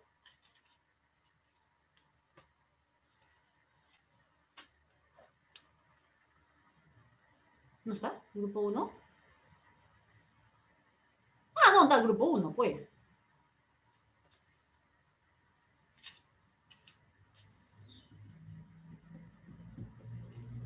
Grupo 1. Profesora, ¿cuál era? Profesora, Grupo 2. Una consulta, ¿quieren participar? A ver, quiero una respuesta.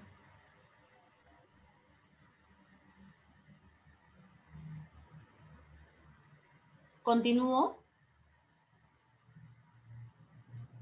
Sí, lo que pasa, profesor, es que Digan algo no, por el chat. no Si desean que sabemos. continúe, continúe. Si no, yo paro y empiezan ustedes.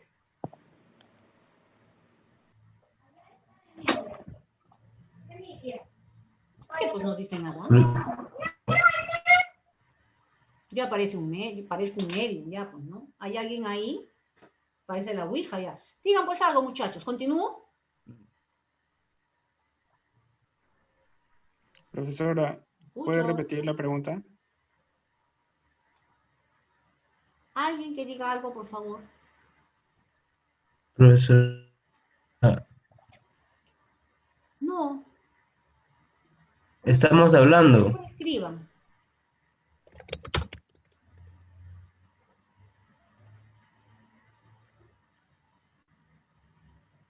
están hablando? ¡Ah!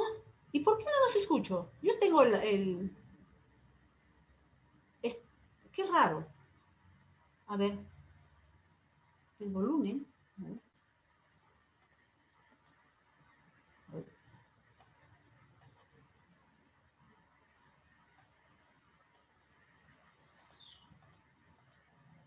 Ay, ¿qué hice?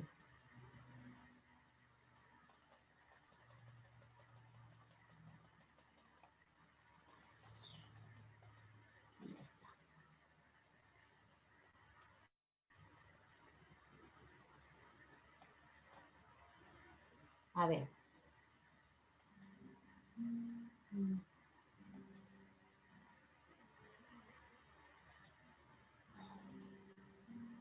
Ay, Dios, ¿ahora qué hago?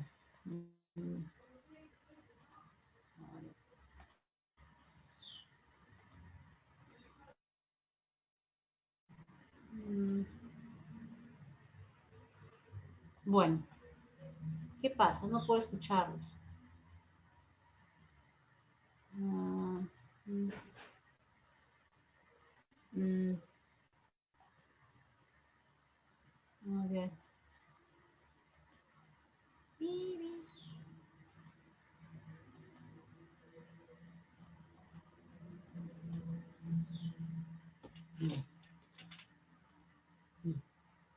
A ver, hablen chicos ahora.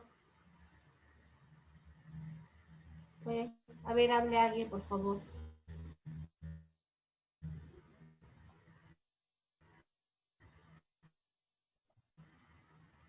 ¿Pueden hablar, chicos? Profesora, ¿escucha?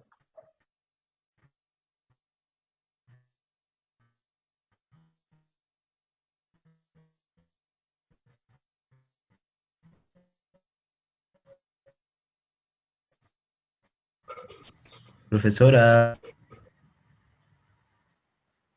¿Sí? Sí, escucho. ¿cuál era la Sí, pregunta? siga, por favor. No se escucha tanto. ¿Qué cosa han podido... ¿Me escuchan? ¿Me Sí, escuchan? Ya. ¿Qué cosa hemos aprendido de esta lectura Los hombres de la sal? ¿Qué han podido rescatar?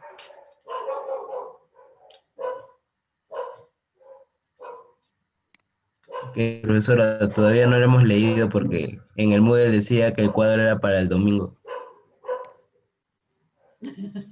Ok, muy bien. Vamos a verlo entonces.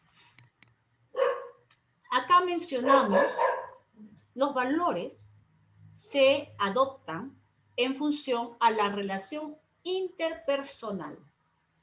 Acá podemos hablar de dos tipos de relaciones.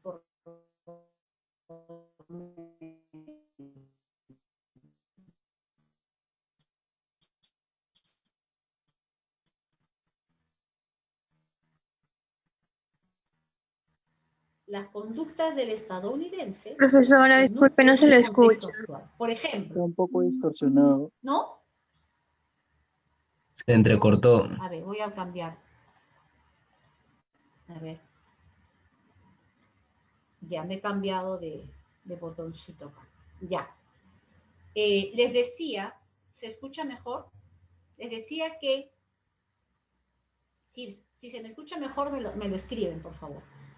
Se dice, por ejemplo, después de la Gran Depresión, que deben haber estudiado, gracias, Nicole, que deben haber estudiado en el colegio, ¿no? En Estados Unidos, esa generación que vivió todo ese trauma económico de necesidad y de desamparo, se volvió mucho más ahorrativa, ¿ok? O sea, las características de la gente que vivió la Gran Depresión del 29 era gente que valoró mucho el ahorrar. Después de la Segunda Guerra Mundial, quedó la gente que comenzó a creer en las grandes ideas y en luchar por su país. Luego, ¿no? Woodstock, los años 60, ¿no? En donde todo vale, todo es relativo, las drogas, el alcohol y el sexo promiscuo. Fíjense, cada época va a dar un texto que se da. En ese sentido, tenemos que la sociedad estadounidense fomenta eh, la, el individuo solo, el individuo más importante que el resto. Por eso que podemos ver casos en donde hay un equipo de básquet, de fútbol, y por más que al equipo le vaya mal, si una de las personas anotó mucho más canastas o metió mucho más goles, tipo Messi, no digo que Messi sea con esa cultura, sino una persona que meta muchos goles, no interesa, él está feliz, porque resulta más, fíjense, ¿no? Entonces, el individuo debe sobresalir. El individualista, la cultura individualista, por relaciones interpersonales, no crea ningún sentimiento de fidelidad hacia el trabajo, por ejemplo, ni hacia nada, porque por mi mejoría, mi casa dejaría. ¿Okay? Entonces, fíjense, la cultura individualista, ¿no? Como la estadounidense, ¿no? Prima que tú eres importante y por lo tanto, ¿qué se enseña a discutir, a debatir, a argumentar? Ustedes deben haber visto varias películas estadounidenses en donde se da este debate, ¿no? Entre colegios y se fomenta esgrimir ideas, pensar, porque tu punto de vista es mucho más importante. En Estados Unidos, ¿no? Yo tengo mi grupo de amigos y tengo mi familia, y en tanto que tenemos intereses comunes, me preocupo. ¿No? Entonces, frente al otro lado, la sociedad colectivista, como la japonesa, no interesa el individuo, interesa el grupo, ¿no? Entonces, si todos trabajamos para una empresa, no es dable que yo me vaya cuando la empresa está en sus peores momentos. Yo tengo que trabajar más y no cobro adicional, ¿ah? Porque yo me siento identificado con la empresa. Por eso que a veces nosotros desde acá decimos, oye, este japonés es un tonto. ¿Cómo trabaja tanto, no? Por algo que ni siquiera le pagan. Es que es su lealtad. La empresa es su identidad. Y por ella trabaja, porque para que salga a flote todos juntos. No es que se dispara cada uno buscando su mejor porvenir. No se entiende así. Entonces, el japonés también, como piensa en el grupo, no le gusta el conflicto, busca la armonía, busca llegar a consensos. Y así también va a teñir sus negociaciones, sus relaciones. Pero eso sí, también al japonés se le enseña que las emociones muy básicas, el exceso de alegría, la felicidad, la tristeza, son emociones muy privadas y por lo tanto no las tienen que expresar hacia afuera. ¿Se dan cuenta? Entonces, lo que nosotros veríamos como represión, para ellos es educación. Entonces, las relaciones interpersonales se ven teñidas por esta relación de individualidad y colectividad que ustedes han podido ver o lo van a poder ver en el artículo Los hombres de la sala. ¿Okay? ¿Qué otros valores tenemos? La relación del hombre con la naturaleza. Tenemos aquellas culturas que si necesitan un río, desvían el agua. Necesitan la montaña, pues la crean. Es decir, son países desarrollados que cuentan con la tecnología como para poder obrar y manipular a la naturaleza en favor de su población. Y hay quienes, como los mayorunas, que conviven con la naturaleza y la cuidan, porque todos los actos que ellos realizan no es de consumo excesivo de lo que les da la naturaleza, no, por el contrario, porque como dependen de la naturaleza para sobrevivir, todos sus actos son para no dañarla. En el acto de la ramita que les decía que le extraen el veneno al chamán, para que luego se haga la limpia, comience a arrojar, y eso es la limpia, para que luego haya pesca en abundancia, ellos cogen a la ramita y la amarran como Tupac Amaru, de sus 4 patitas, le ponen fuego para que exude el veneno. Y lo cogen, ni siquiera la cogen, con un palito, ¿no? Directamente no cogen. Pero luego la sueltan, no la matan. De igual forma, ellos como pescan en un río repleto de pirañas. Ellos utilizan el barbasco, que ellos pobres no saben que eso les hace daño, pero el barbasco es un veneno vegetal. Y lo que hacen es colocar palos, ¿no? Como límites, para que no salgan los peces ni las pirañas, Entonces el veneno los atonta y ellos con las manos van sacando los pescados, ¿no? Los peces, y las pirañas no les hacen nada. Y luego sacan las fronteras hechas de palos y los demás se van. Entonces, todas sus actividades, ¿no? No dañan a la naturaleza, conviven con ella. Entonces, es una relación de armonía con la naturaleza. Y luego, el tiempo es otra variable, ¿no? Tenemos culturas monocrónicas y tenemos culturas policrónicas. ¿Ok? Entonces, un minuto.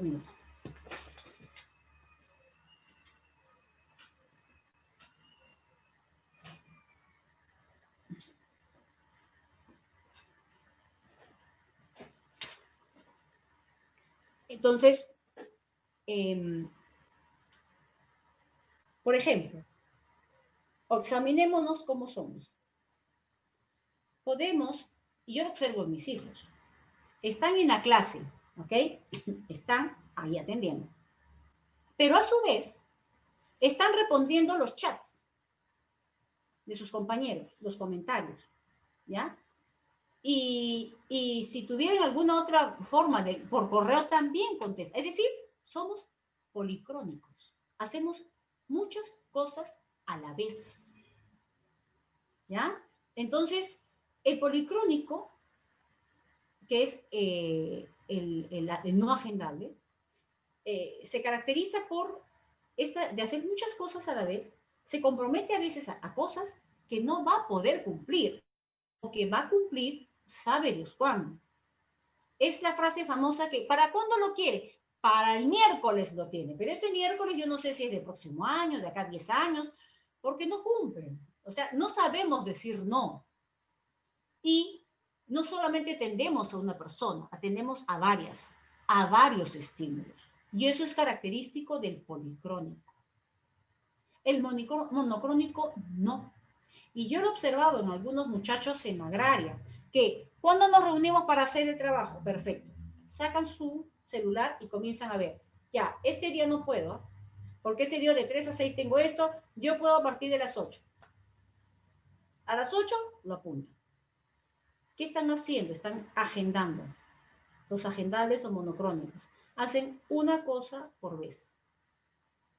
Como se organizan, pueden perfectamente cumplir con sus compromisos, lo que el policrónico no necesariamente, porque se compromete a tanto que no sabemos cuándo finalmente va a honrar su compromiso.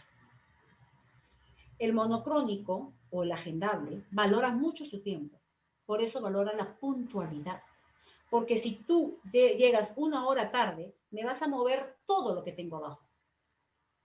Por lo tanto, si me dices a las 4 está la persona. Esos son los monocrónicos o de cultura agendable, ¿no? Esto lo hemos vivido mucho, por ejemplo, cuando hemos trabajado con los belgas, ¿no? El belga, si va a tener una actividad de 1 hora, todo está minuciosamente codificado, es decir, de 4 a 4 y 5 la bienvenida, de 5 a 5 y 10 está la actividad, y así y lo cumple, ¿no? Van con los tiempos hasta cumplir su hora que habían determinado y no te toman ni un minuto más, porque saben que tienen que respetar tu tiempo, ¿no? A veces vamos a actos, ¿no?, que dicen a las 4, comenzando a 4 y media y termina a las 6 cuando dijeron que a las 5, entonces, ok. Tantas cosas nos metemos que no podemos cumplir. Pero eso es cultural, o sea, cómo valoramos el tiempo es cultural y de acuerdo a eso también va a afectar las relaciones interpersonales. Al respecto, este antropólogo holandés, Geert Hofstede, él hizo una evaluación de las culturas alrededor del mundo, o sea, no solamente en un país, no, señor. Desde Nueva Zelanda, Australia, Suecia, Perú, México, es decir, este hombre ha hecho un análisis de cultura mundial. ¿Y qué cosa encontró este señor Hofstede? ¿No? Primero dicen, ahí lean ustedes, relación respecto al poder. ¿A qué se refiere? ¿Cómo relación respecto al poder? Acá habla de sociedades desiguales y no desiguales. Es decir, aquellas sociedades que toleran las diferencias entre los seres humanos. Esas son las sociedades de alta distancia del poder. Es decir, hay gentes que están aquí, que lo tienen todo, y hay gente que está abajo, que no tiene nada, y que considera que ese es su rol. O sea, son las sociedades donde son clasistas y determinan, este es tu lugar. Tú, de acuerdo a cuánto tienes, o de acuerdo a quién eres, y el rol que ocupas, acá te encasillan. Y este es el trato que debes recibir. Y esta es la calidad de servicio que debes tener. ¿Se dan cuenta? Por eso se habla de alta distancia del poder, en donde toleramos la desigualdad, toleramos la injusticia y lo hemos incorporado como algo cultural. Una sociedad con alta distancia del poder es la peruana. Aceptamos la desigualdad como algo natural, como algo normal, algo que porque tener poca plata mereces un servicio mediocre. ¿Se dan cuenta? Lo hemos incorporado y eso definitivamente afecta nuestra autoestima, ¿no? Cuando no tenemos un servicio a nuestra altura, cuando no reclamamos algo que consideramos justo, porque nos sentimos desprotegidos, ¿no? Una sociedad de poca distancia de poder es la sueca. No entiende desigualdades, no entiende las diferencias. Es decir, entiende que hay gente perfecta, que tiene un alto rango, un alto cargo, pero eso no impide que pueda hablar de igual a igual. Es decir, no hablo de falta de respeto, sino que no se sienta intimidada por ser una mesera, por ser un barredor o un enfermero. Es decir, cumples ese rol porque tú has elegido, pero eso no te hace ni mejor ni inferior. Entonces, esta relación respecto al poder que habla primero en una primera dimensión Hofstede es si la sociedad tolera o no tolera la desigualdad. Y eso se traduce en que si tú aceptas ese trato desigual, ese acceso distinto a los servicios, ¿no? A la educación, a la justicia, a la salud de manera diferenciada. O sea, en una sociedad de poca distancia del poder, la educación debería ser buena, tanto en la privada como en la pública. No tendría que haber diferencia. ¿Se dan cuenta? Es tan solo la opción que tú decías dónde poner, aquí o acá tu hijo. Punto. No debe marcar ninguna diferencia en la calidad del servicio. Esa fue una primera dimensión que encontró Hofstede. La segunda es cómo vivimos la incertidumbre, ¿no? Entonces, hay países, hay culturas que no toleran la incertidumbre. ¿Qué cosa es que no toleran la incertidumbre? Que no toleran no poder manejar todo, absolutamente todo el sistema. O sea, necesitan tenerlo todo bajo control. ¿Y eso qué implica? Que son sociedades que son reacias al cambio. Son muy reacias al cambio. Parte de ello es muchos del aparato burocrático del país. Es decir, tú quieres hacer cambios, pero el otro lado no te lo permite. Porque todo debe estar tan controlado que si tú me mueves algo, exiges a que yo tenga que cambiar mi forma de pensar. Entonces mi pensamiento está anquilosado. No acepto cambios, porque el cambio me genera incertidumbre y no tolero la incertidumbre. Entonces, son sociedades que avanzan a la modernidad muy lentamente, ¿no? Hay otras sociedades que más bien dicen, venga, bienvenida a la incertidumbre. Son aquellas sociedades que trabajan mucho en la perspectiva hacia el futuro, que se viene. Entonces van definiendo políticas al 2050, es decir, viéndose cómo debe dirigirse al país de acá en adelante. Ya el pasado ni lo cuentan, ¿no? Entonces, mirar atrás no vale, es mirar hacia el futuro. ¿Qué cosas se viene? Para ver qué cosas se hacen en materia de salud, qué se hace en materia legal, qué hace en materia de alimentación, previendo lo que se viene. Es decir, te vas adelantando. Y vivir en perspectiva es trabajar en la incertidumbre, en lo desconocido. Es enfrentarte y hacer cálculos qué puede ocurrir. Y eso es bienvenido para aquellas poblaciones que la incertidumbre la toman como un insumo para poder hacer sus políticas. Las películas de Estados Unidos, por ejemplo, las naves espaciales, etcétera, que han salido desde años, ¿no es cierto? Los viajes a la luna, etcétera, son ejemplos de aquellas culturas que trabajan con la incertidumbre, no le temen a la incertidumbre. ¿Se dan cuenta? Otra variable, vamos a ver qué hemos puesto por acá, la masculinidad y la femineidad. Digamos, son aquellas sociedades, las masculinas, en donde valoran mucho el rol del hombre y estructuran sus relaciones familiares y laborales en función a ello, ¿no es cierto? Entonces, se testimonia la desigualdad, por ejemplo, si hacen el mismo trabajo el hombre y la mujer, pues que se le paga el doble al hombre y a la mitad a la mujer. Y es algo natural. No sé si ustedes conocen a esa actriz Salma Hayek, ¿no? Esta chica decía, bueno, no es tan chica, ya tiene 52 años, decía, en las únicas películas en donde le pagan más a la mujer es en el cine porno. Ahí en el cine porno es donde nos pagan más porque todo el trabajo se le lleva a la mujer. En el resto, haciendo lo mismo en Hollywood, le pagan la mitad a la mujer por hacer exactamente lo mismo. Y se da como algo natural. Fíjense, estamos en el siglo XXI.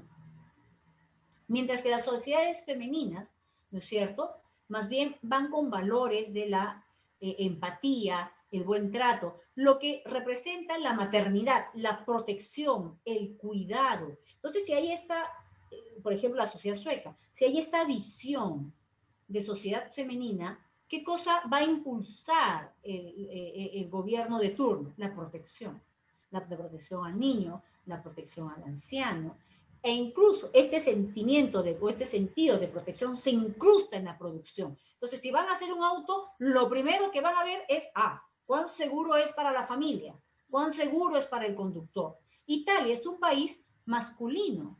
Los valores que se enarbolan son masculinos, la competencia, el poder, y si van a diseñar un auto, pues que tenga un motor muy potente. Entonces, van tiñendo la producción y las relaciones interpersonales de acuerdo a la mirada, ¿no? De acuerdo a la sociedad masculina o femenina.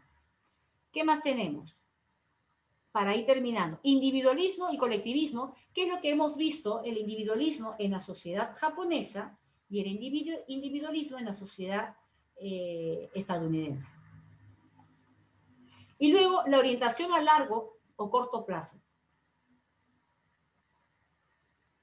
Las propias características de nuestra sociedad hacen que nosotros tengamos una visión de corto plazo. Ya les comentaba que muchos hogares, ¿no?, sobre todo de Lima, no cuentan con refrigeradora. Y no es porque no tengan para comprarse, porque sí tienen para el televisor plasma.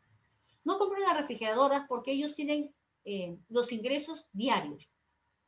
Entonces, si hoy día tienes 8 soles, pues cocinas con 8. Si mañana tienes 20, pues cocinarás por 20. O por 15 lucas, como dice Mauricio Descanseta, ¿no? Entonces, la compra es del día. Y si voy a comprar del día y lo voy a usar en el día, ¿para qué voy a tener refrigerador? No tiene ningún sentido el refrigerador. Entonces, se trabaja en el día a día. Entonces, ese trabajar en el día a día y consumir en el día a día no te da una visión de largo plazo. Tampoco ahorras. No ahorras para tu jubilación, no ahorras para tu futuro. Es que no proyectas tu futuro, no te ves como anciano. Por lo tanto, tu forma de actuar es el aquí y el ahora. Hay otras sociedades que más bien trabajan a largo plazo. Van haciendo proyectos de vida y como ya tienen mentalizado cómo llegar a los 60, cómo llegar a los 40, cómo llegar a los 30, cómo llegar a los 80, porque ahora la expectativa de vida se ha acrecentado. Entonces, lo que van haciendo es ir trabajando en función a ese proyecto de vida que se han trazado. ¿Cuánto debo ahorrar en la AFP para tener un sueldo más o menos que yo requiero para vivir? ¿No es cierto? ¿Cuánto debo ahorrar? ¿Cuánto debo tener de ingreso para ahorrar esto? ¿Qué debo jerarquizar? ¿Qué debo priorizar? ¿Qué debo comprar? ¿Qué debo dejar? ¿Y cómo debo adquirir? O sea, todo eso lo va pensando en función a un proyecto de vida de largo plazo, ¿no? Entonces son las condicionantes de cada contexto el que te va tomando estas dimensiones culturales o estos valores culturales de los que hemos hablado en la clase de hoy. Muy bien, ya se está... justamente, antes que a las 4 en punto tengo que salir para que ingrese el profesor. el examen parcial va a venir hasta acá. ¿Ya? No, que espérense, nosotros tenemos clases la próxima semana todavía, porque no se suspenden las clases en la tarde. ¿Ya? Para nosotros es normal, se suspenden clases en la mañana. Entonces, el parcial va a llegar hasta donde lleguemos el viernes. En el Moodle he dejado una lectura. Ya no hagan la de la comparación, ¿ya? Las comparaciones ya no, porque ya lo hemos abordado acá. Lo que sí quiero es que lean la lectura, ¿ya? Sobre, déjenme ver si la tengo por acá. Acá está. Es una adaptación mía. ¿Ya? Yo le he puesto imágenes. La lectura es construyendo la competencia intercultural sobre creencias, conocimientos y destrezas. ¿Ya? Es una lectura que yo la he adaptado, no es toda la lectura, ¿ya? La he ido modificando, ¿ya? Sobre el choque cultural, etc. Entonces, allí he dejado las instrucciones para la próxima semana. Cada grupo va a tomar una parte, obviamente tiene que leer todo, pero toman la parte que les he dejado y la van a presentar a sus demás compañeros. Eso es la próxima semana, el viernes, ¿sí? Entonces, hasta allí va a llegar el parcial. ¿Cómo va a venir? De todo, como en botica, para marcar, para completar, para escribir, así que va a venir de todo. ¿Sí? ¿Ok, Nicole? ¿Aclaré tus dudas? ¿Alguna otra pregunta, muchachos?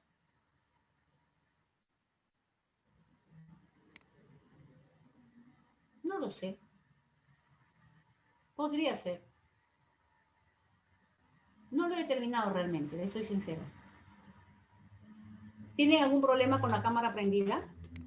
Con que tengan orden en sus cuartos. Uy. Oh.